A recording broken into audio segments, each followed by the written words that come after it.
Welcome back to another episode of the Wet Dreams podcast. I'm your host, Jose Gonzalez. I'm a sex therapist, and I work primarily with men with out-of-control sexual behavior. I'm Dr. Brad Hinman. I'm also a sex therapist, licensed marriage and family therapist. I also work primarily with men with out-of-control sexual behavior. See a fair amount of couples, individuals.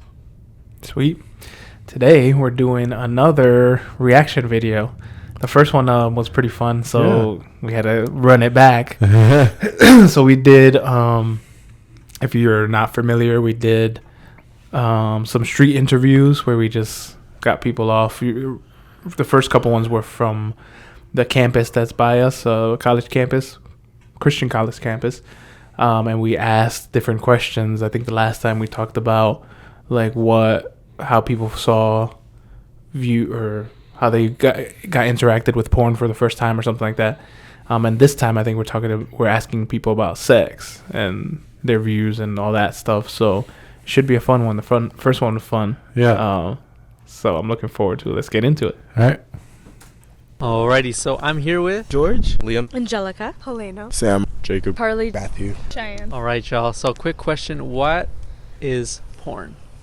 Oh wow. Okay. Ooh. What is porn? what is porn? Do you want to go first? It's What is porn? Mm-hmm. I mean, people having sex on camera. explicit video. I love how people watch. I love how it's the same reaction. The last video was the same. People are like, like I think it takes them off guard. Yeah. You just don't talk about it. Right. I think it does take them off guard. Also, like, porn is notoriously hard to define. Mm-hmm. And it's interesting what people think porn is versus what the real definition of porn is. Mm-hmm. And so it actually, do you want me to talk about it now? Let's see what they say. Okay. Yeah, I knew that's where you were going. Let's see their definition of porn first. Okay. Well, one of them said people having sex on camera. That was the one. Yeah, we can start there. I think it's like watching other people doing sexual acts. Porn is just videos of nudity or just any nude content. Sexual or illicit images or videos. People having sex and recording it. It is an addiction. Like, when I hear the word porn, I think of an addiction immediately. Why do you guys think? Oh, okay. So they messed something up. People having sex on camera. Any nudity. Somebody said nudity. Yeah. What is porn? Are they right? Yeah, porn is sexually explicit imagery. It most often people think of it as pictures or video, but porn can also be like straight just words with no pictures or movies. But really, porn is the determination of whether something is porn or not is in the intent of the manufacturer.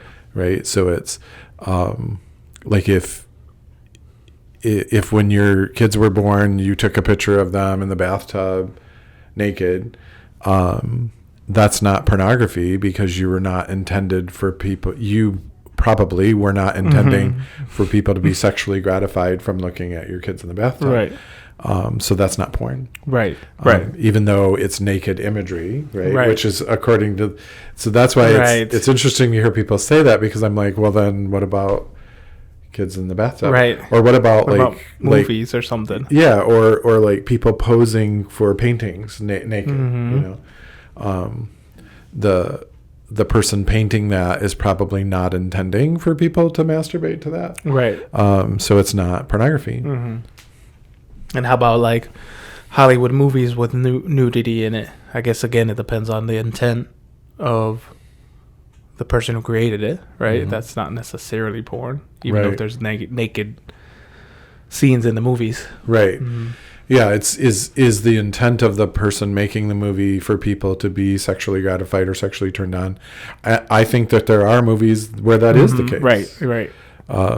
And so I think that the intent is to make people sexually excited. And so I think that even though the movie might be rated R, I think it's still pornography because the intent was to get people excited. Right. Right. I mean, like, only fans would fall in the bucket of porn, right? Because the intent generally, I mean, for sure, definitely is to sexual gratification. Yep. Amateur pornography, we'd call that. Right. Yeah. Yeah. Well, and then the one guy said, I mean, and that's a part of the next discussion. I guess one guy said addiction. Like, what is porn? Addiction. Like, immediately. Again, and we'll, disclaimers, this is a very conservative Christian university, so that doesn't surprise me, but that was his first reaction. Addiction. Yeah. Well, it's interesting that was his response to what is porn, because is he meaning like is he meaning the people making the porn are addicted, or the people that every person that watches porn is addicted? Right. Because neither of those things are necessarily true. I think that people can become addicted to viewing pornography. We don't necessarily use the word addiction with, like, when we diagnose clients, because it's not a recognized addiction in our statistical diagnostic and statistical manual. But so people who view pornography compulsively, it can turn into a compulsion. But I don't think even the majority of people who view pornography are what we'd call addicted to it. Right. So there's a lot of people who can use pornography and it's not necessarily problematic to them. So I don't think it's fair to say porn is an addiction, period. Right. Regardless, if there's porn, you're addicted. Do you happen to know the percentage of people that are would consider themselves addicted? That probably would be a hard number to find. But do you happen to know, or men maybe, of the population? I don't actually know that number. I'm just curious. I don't. Let me. I have to look it up. I mean, but because I think I agree with you, that probably most of the consumers of porn are not addicted. Right. We get skewed. We get the skew of all the guys that are, because that's what they come in for. So you can easily be like, yeah, everyone's addicted. But yeah, we also don't get the majority of just people in general. Right. Don't go to counseling. You know what I mean? I don't know.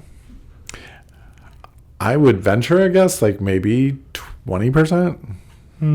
Like 20% of users, it's a compulsion for them to look at it, or an addiction. But then 90% of those people don't get help. Right. 90% of that 20% doesn't get help. Yeah, this addictionhelp.com, who knows, estimated at 11%. But I'm seeing different numbers, 11, 18.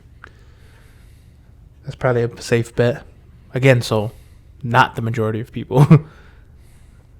Right. But I think that's like, and there's been a lot of efforts to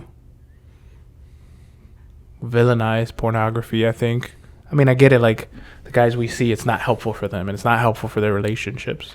Yes, agreed. However, if it's not the majority of people that are consuming it are addicted, then why are we villainizing it to that degree? Yep. That's just an interesting thing. It is. That could be a whole podcast by itself. Yeah. I think one of the reasons that people villainize it is because it's done in secret, right? Like, hopefully you're not on a park bench in the middle of a busy park looking at porn and masturbating. Yeah, it's a different problem. Right? So we do that secretly when we're by ourselves. It's not, we don't talk about sex. We don't talk about pornography with our kids to help them know why they shouldn't be doing that. And so it's one of those things where it's not there's not social pressure to check that behavior.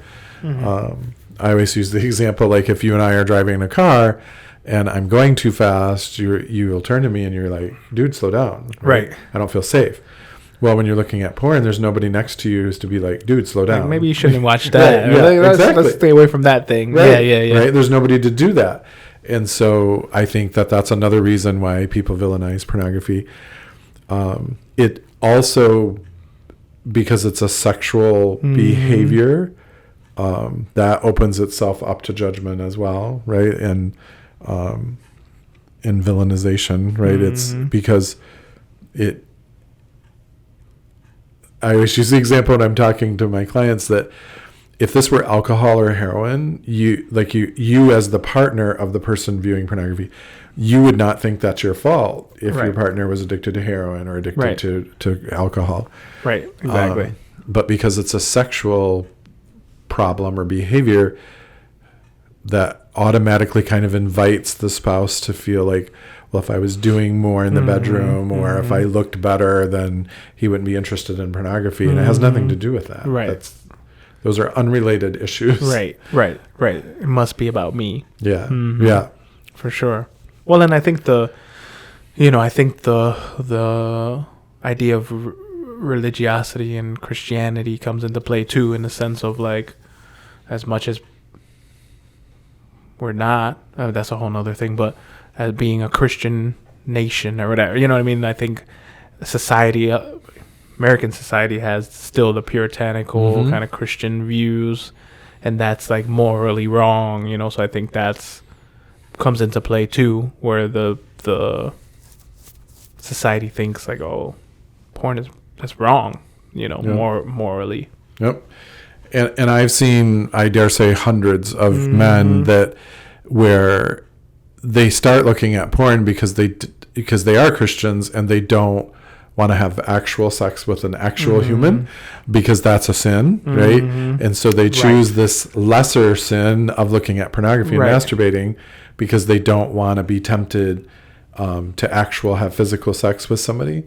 And so, but then this lesser substitution behavior then kind of takes over and becomes an addiction or a compulsion that they can't control.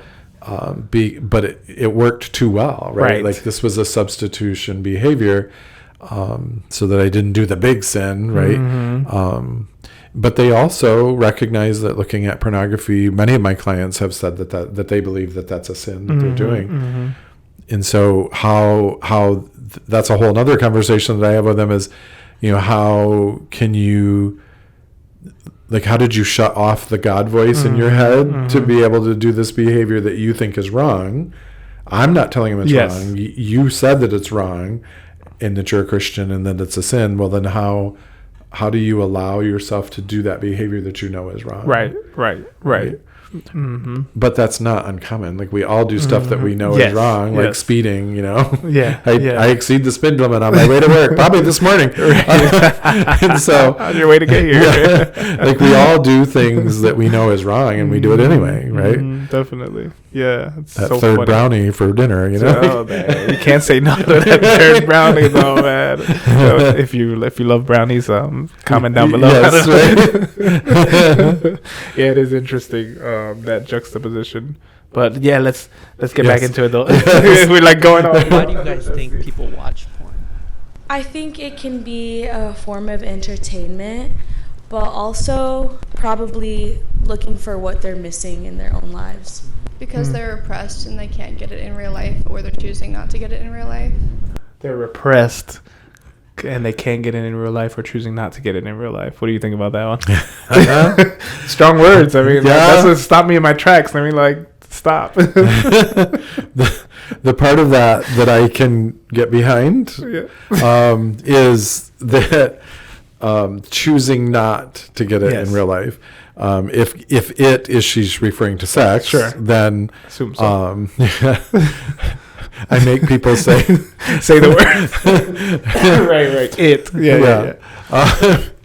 Sorry. No, that's okay. I always think of like, what are you talking about? Lunch? Like, They're repressed and they can't get lunch. Yeah. or choose not to get lunch. Right. But there are, like we were just talking about Christians, right? Like there are Christians who don't want to engage in actual physical sexual behavior with another human. And so they want to, in other words, they want to remain virgins until they get married, right? And so that's great. That's a laudable goal. So then they look at porn as a substitution again for that, right? Like I was, so it's a substitution behavior. But any behavior that you repeat over and over and over again, it becomes easier to make that decision the next time, every time you make that decision. And so this behavior then takes over, and it doesn't allow them to engage in regular sexual behavior when they want to engage in regular sexual behavior. So in other words, yes, I just hinted that like compulsive pornography use can cause problems such as erectile dysfunction or sexual functioning problems, right? Like inability to orgasm or delayed ejaculation, premature ejaculation. Yeah, exactly. It can cause other problems because the way I say to my clients, you're doing it wrong. Like you're doing sex wrong, and then your brain gets used to doing it incorrectly, and then it becomes dependent on doing it incorrectly. So then when you want to do it correctly, I keep using air quotes because unquote, these are like societally imposed values and norms. Not like moral or whatever judgmental things. Yeah. So then when you want to engage in sex with another human, your brain's like, that's not the way we're supposed to do this, right? So all of that is to say I can agree with the part of if you're choosing not to do it. The thing that's struck me of that the two though was you can't get it, you're repressed and you can't get it, or I mean those kind of two different things, but you can't get it. Like I think there's this mentality that's interesting. I don't know how often that's present, I guess, but there's this mentality of like this like loser dude that's like watching porn in his basement, and he's like doesn't take his mom's basement, doesn't shower every day. You know what I mean? Like this like gross like kind of he can't get sex anyways. Right. So that's why he's watching porn. So that's like interesting that came out, and I wonder how common that that mentality is still. It's just so interesting, but it's at least the guys that come in here, normal people, smart people, driven people, well-groomed people, like guys that come in, it's not that archetype that maybe is present, And they might be engaging in sex with their partner once or twice a week, right? Like and they're still looking at porn. Right. Also once or twice a week or 3 or 4 times a week, right? Right. So they're in a normal, healthy sexual relationship. So it's funny that you picked up on that because I purposely skipped that part of it. Yeah, because you figured out I was gonna fit. There we go. Look at that. We've been doing this together for so long. But I don't think that I don't believe, and the research does not back up that you're not getting it on your own, and so you go to porn. That's not a thing. I'm sure there's somebody on the planet for whom that's true, but that's not the people that we see. Yes. Almost all of the clients that I've seen for pornography addiction have been in relationships, and they've been sexual to one degree or another with their partner. So it doesn't. The problem of pornography with the people who come to see us, their problem of pornography began before they ever met this partner and before they met any partner, right? Often it begins at 10, 12, 11, 13 years old or whatever. Before they were interested in sex in some cases, you know what I mean? At all. And so it has nothing to do with not getting sex or not their partner not looking good enough or whatever. It has nothing to do with any of that. But that's a myth. Yeah. And it's a strong myth. It's pervasive. For sure. And that's just another turn of it too. Like we always talk about, it doesn't have anything to do with the partners, but I forget about that idea of them being like loser dude guys. You know what I mean? That's also another dimension of that same view of guys that use pornography or whatever. Yeah, it's interesting. For pleasure and release, feel like people just tend to be lonely. I think for some people it can be a form of like stress relief. And I heard in church like they are addicted to it, they like it. I asked him, give me the finger. He gave me the finger, Brad. My remote control. I didn't give you consent to give me the finger, right, Brad. Exactly. They did mention loneliness and stress, and those are correct. So kudos to those people, because those are always in the top 5 reasons that if we ask people why they're looking at porn compulsively, loneliness and stress are always in the top 5, probably in the top 2. Definitely they hit that. Yeah, for sure. Yeah. And I heard in church like they are addicted to it, they like it, and I guess they get caught in it kind of like people with drugs. They become addicted and they just want more and more. For pleasure and maybe not enough sexual activity going on with them. Again, the same thing. Yeah. Same, like not enough sex. If you had more sex, you just wouldn't use, you know. But the other one before that, it was there's an element of that's true. The chemical release, like you want more of it.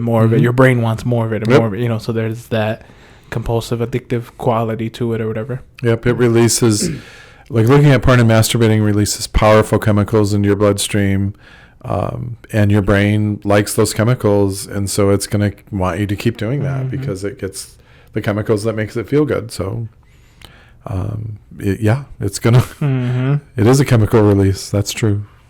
Probably to satisfy what they maybe don't have the courage to do. It's a fantasy thing. It gives you a similar type of pleasure that you would get if you were actually doing it.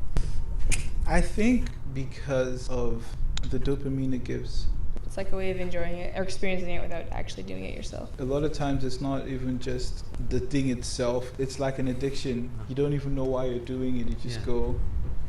But yeah, for some people, I think it's the whole sexual and intimacy thing that some people may be missing out on, and they just want to get it from somewhere. And last question. That's kind of the same.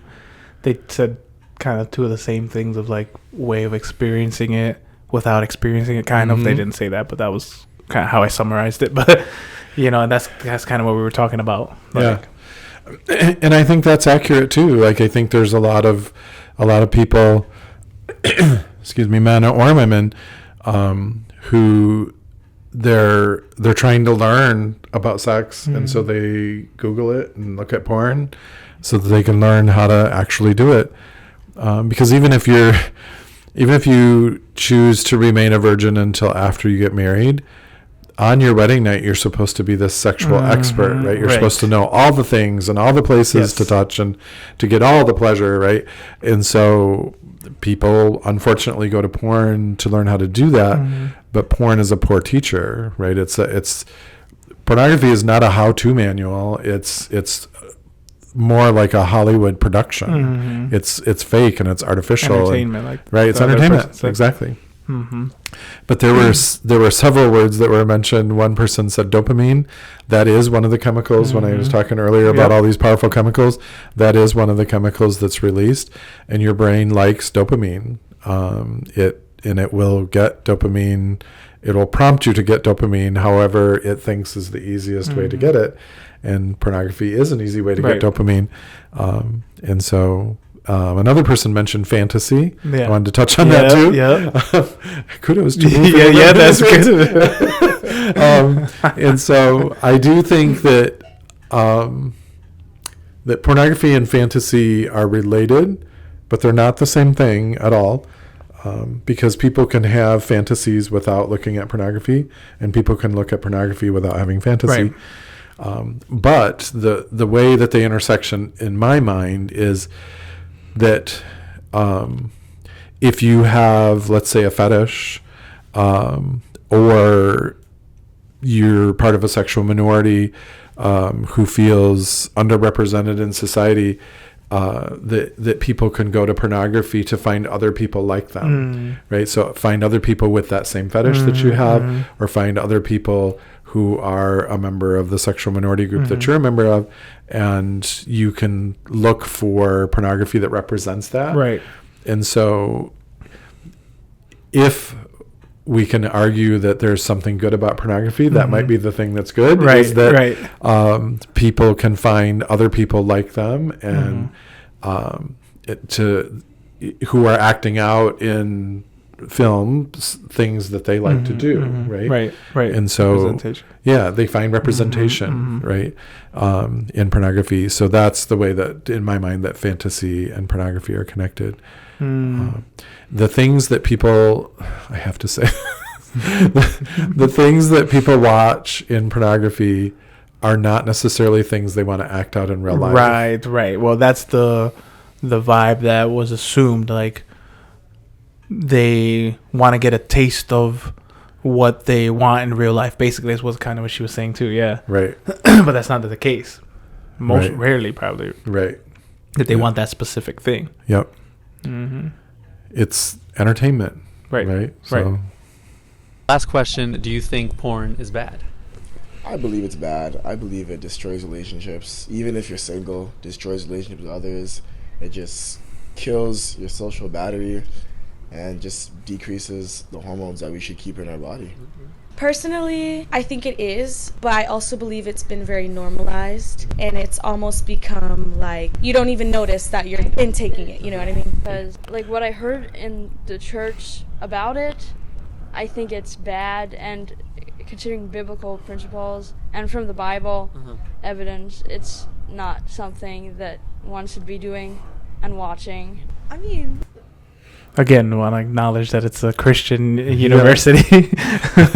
But I think the first one, some fair points of like, it can impact your relationships, even if you're single, if you're spending your time doing that rather than socializing, or if you're, if it's changing your mood and then that's impacting your relationships. Definitely, you know what I mean? I think there's validity in that. What do you think? I just want, thank you. Yeah, go for it. I just want to point out that you added the key word there, because the difference between what the gentleman said and what you said. He said it destroys relationships, and you said it can destroy relationships. So I would insert the word can or maybe or potentially in there, that porn doesn't necessarily just destroy everybody's lives that consume it, but it does destroy some people's lives. It does destroy some people's relationships. So it can potentially do those things. Right. It's not, there's plenty of people who look at porn who would tell you that they don't have any negative repercussions from that. And so we operate from the standpoint of, when the client comes to us and tells us that there's a problem, then it's a problem. But if it's not a problem for them, then it's not a problem. Right, and they don't come in. Right. But that's it's that fixation, I would say, almost of like porn equals bad. Like, and I guess we kind of do it with other things, but it's like assuming like, okay, alcohol inherently is terrible, so let's get rid of alcohol. Like, no, it's the people's choices they make while intoxicated, or the people's choices to become intoxicated. It's not, arguably, it's not the alcohol itself necessarily. You know what I mean? Like, why? So, but we're doing that. A lot of people do it with porn. Inherently, it's bad, or morally bad, and probably the same reasons you said before of like involving a partner and all that makes it different. But why do we do that with porn and we don't do that with other things? It's still down to people's choices and how they use these things, Right. Yeah, I don't know why people get really hung up on things like sexual things. Like I don't know.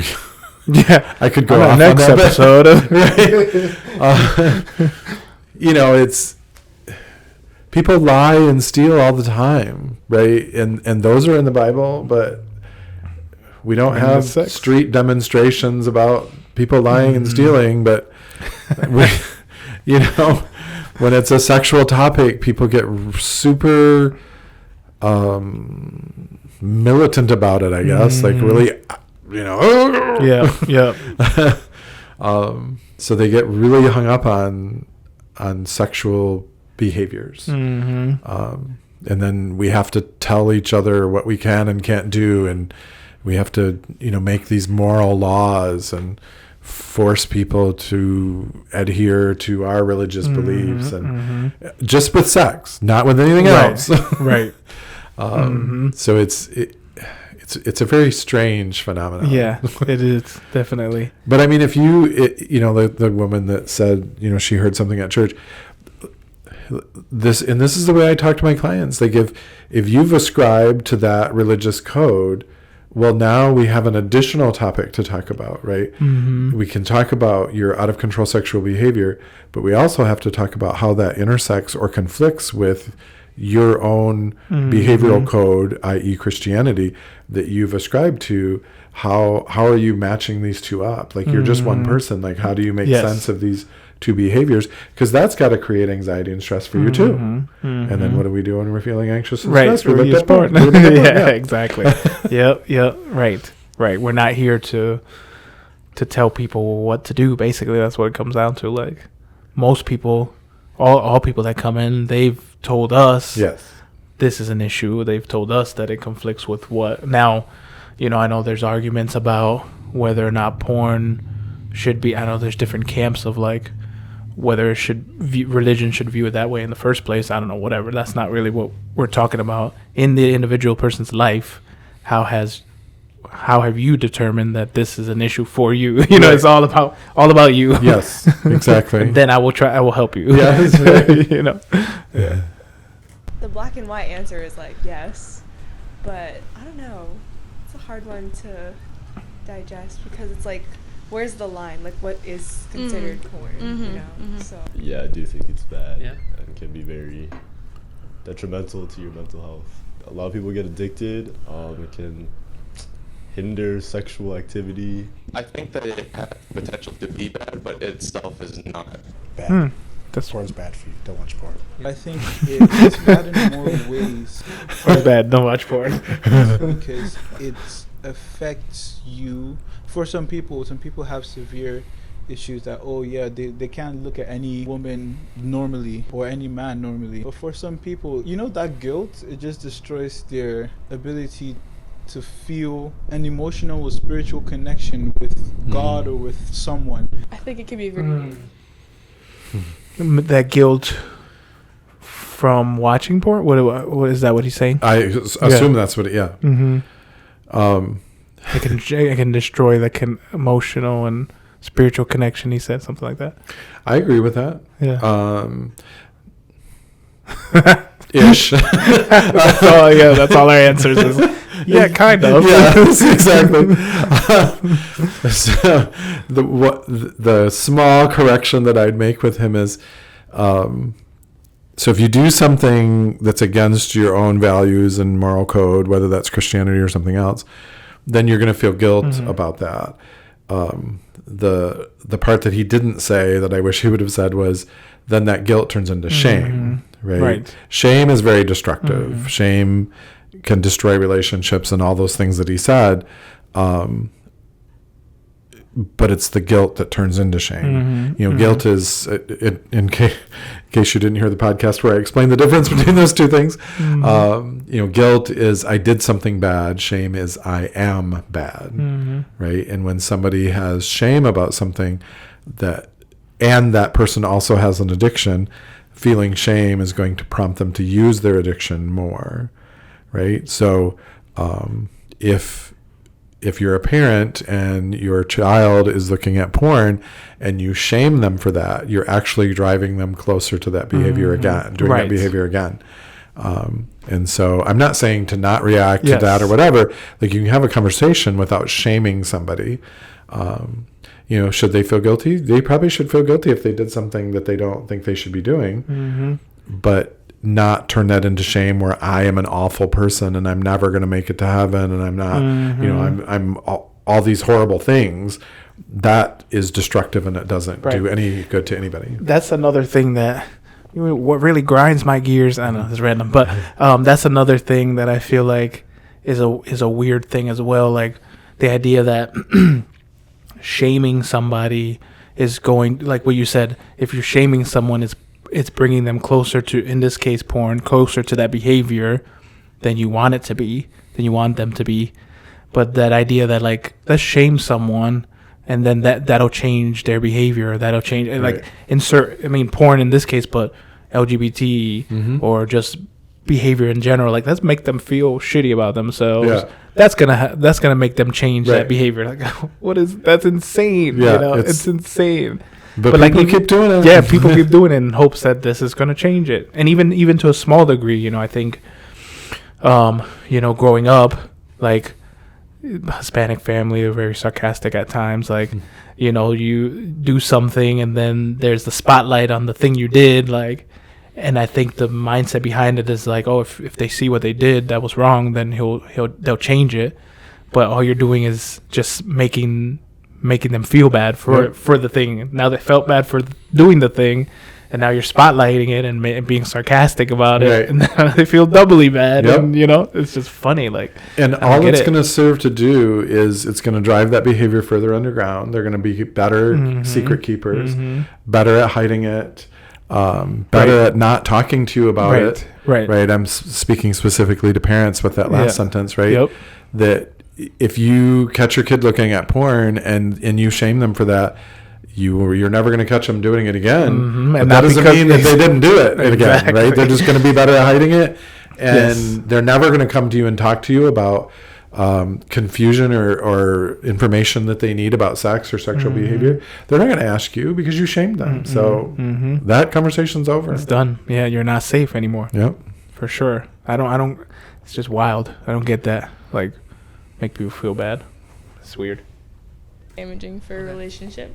And even if you're not in a relationship, it just kind of unlocks a portal of your brain that is very hard to control once it's unlocked. I think it's bad, especially the industry revolving around like in-person porn, and now especially, I just came out of my media ethics class actually, which is very interesting. AI now is actually being used to create unconsensual, explicit content for people, and there's not a lot of protections for us as the people for this. There are instances of people whose heads are being put onto nude, images, and there's not much we can do about it, so I don't think it's particularly good. And from my personal understanding of it, it can also lead people to go down pathways of looking for more and more hits of dopamine, because it can be an addictive thing, and that can lead them to get into or need worse kinds of content in order to get off, which is unfortunate. Also, it can ruin interpersonal relationships between individuals or set unrealistic expectations. Yeah, that's a lot. Well, that's the way to end it. That's a good one. That she hit on a lot of topics. Yep. I definitely think to start the AI thing, that's kind of crazy that they're, and deep fakes where they can put people's face onto like porn stars' bodies and stuff like that is kind of crazy without their consent. Yep. Like, that's a whole nother can of worms in this discussion. That's kind of crazy and not cool. But yeah. Well, then she mentioned too. Like more and more hits of dopamine, and that's true. That's how addictions progress. Is we need more of whatever the substance is to get the same level of intoxication, right? If you think alcohol, if you're drinking alcohol every day, or consistent, it doesn't even have to be every day. People who drink alcohol will tell you that they need more alcohol to feel the same level of intoxication as they did at the beginning, right? Right. So when you first start drinking, alcohol, 1 or 2 drinks, you can feel the effects of that, where 2 or 3 years down the road, you need 4 or 5 drinks now to feel that effect, right? You build up tolerance, and pornography is no different. You build up tolerance to pornography. So then you need to get into more and more harder core pornography or different genres that you were staying away from at the beginning, but now you're kind of dabbling in those genres because that's tolerance. That's what tolerance does. I will say this is a random thought I had. I don't know how often I have heard, or I think I've heard this. I don't know. Maybe I'm making this up. Anyways, I feel like I've heard the line of reasoning like, you can progress to like underage porn by having that, like, what's it called, like, that dopamine thing where you escalate into different types of porn and stuff like that. Now, how often do you say that would you say that happens? I think I know the answer, but I feel like I've heard a line of reasoning of like, oh, that eventually you're gonna turn and use child porn if you get bad enough or whatever. What are your thoughts on that? Not necessarily. Okay. Has it ever happened? Yes. Sure. Is it the majority of times? No. Not at all. Not at all. Yeah. Not even close, right? But what does happen is that, let's say you're into feet, right? There you go. Feetfinder.com. Right? So you go to porn and you look up pictures of people's feet. And then the porn industry, because they're not stupid, they're going to slip other pictures in there. You're going to get 100 pictures. Well, more like 1 million. But let's for round up. You're going to get 100 pictures of, so 90 of those are going to be feet, but then 10 of them are going to be other things, right? Because it wants to entice you into getting into other genres of porn. What they're really trying to entice you to do is for you to be frustrated that they inserted 10 pictures that are not feet, so that you subscribe to a paid channel where you can look at only what you want to look at. Right. That's what they're really after. Yeah. But what they do is, they slip into those galleries some pictures of things that you're not interested in, hoping to get you interested in those. And so, you do, like, as this compulsive behavior progresses, you start to look at other categories of porn that you were not interested in first. And so it does take you deeper and deeper into this rabbit hole, right? And so for some people, they begin looking at images of child porn sort of accidentally because the porn industry has slipped those into your gallery, right? But not everybody. And, there's definitely people out there that are like, I'm not looking at that. I'm not clicking on that. I'm not interested in that. I've had clients tell me that it makes them actually physically nauseous to look at, or nauseated to look at pictures like that. So it's definitely not a linear progression. Right, for sure. Yeah, I just feel like that could be an argument used. It definitely. Because there's a distinction. There's definitely an escalation factor, but that doesn't mean that everyone ends up on child porn or rape porn or violent stuff. You know what I mean? It's just different for everyone. But I can see that argument being used, like, oh, okay, you're gonna be looking at child porn is eventually or something. Like, that's not what it is. So anyways, just a distinction. Yeah. Sweet. We got through another reaction video, some good reactions. I think that's the end of that one. We're definitely going to have some more coming up, talking about different things and getting some more college students. They're usually open. It's funny what a $5 Speedway gift card will do for you. Exactly. Not going to be asking CEOs of companies if they want a $5 gift card. Right, exactly. If you have any comments, questions, or any other suggestion of questions that we should do in the future, feel free to reach out at any of our socials. And thanks for listening. Thanks. The Wet Dreams podcast and any content posted is intended for general information, educational, and entertainment purposes only. We are not responsible for any losses, damages, or liabilities that may arise from the use of this podcast. It is not intended as a substitute for the advice of a physician, professional coach, psychotherapist, or other qualified professional, diagnosis, or treatment. Listeners should not disregard or delay in obtaining a medical advice for any medical or mental health condition they may have, and should seek the assistance of their healthcare professionals for any such conditions.